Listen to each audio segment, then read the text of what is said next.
सहाय्यक आयुक्त अन्न आणि औषध प्रशासन कार्यालय नांदेड येथील पथकानं हिमायतनगर इथे अचानकपणे भेट देऊन शहरामधील प्रणव किराणा स्टोअर आणि सलीम किराणा स्टोअर या किराणा दुकानांची तपासणी केली।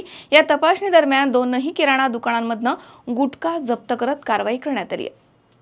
सहाय्यक आयुक्त अन्न आणि औषध प्रशासन कार्यालय नांदेड येथील पथकानं हिमायतनगर इथे अचानकपणे भेट देऊन शहरामधील प्रणव किराणा स्टोअर आणि सलीम किराणा स्टोअर या किराणा दुकानांची तपासणी केली आहे।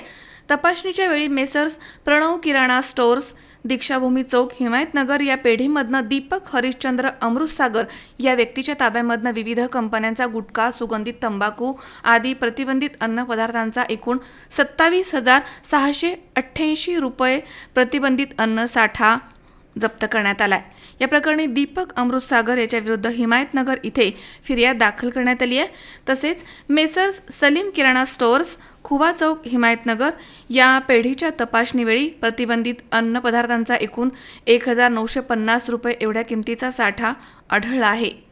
या पेढीमधील हजर व्यक्ती अब्दुल अहमद लाल मोहम्मद आणि पेढी मालक अब्दुल जब्बार अब्दुल मजीद यांच्या विरुद्ध हिमायतनगर पोलिसांनी गुन्हा दाखल केलाय। मझहर शेख, सी 24 तास, नांदेड। आपल्या परिसरातील ताजी अपडेट पाहिजे अहो मग आजच सी 24 तास या आपल्या यूट्यूब चॅनलला लाईक करा, शेअर करा, सबस्क्राईब करा आणि बेल आयकॉनवरती क्लिक करायला तर अजिबात विसरू नका।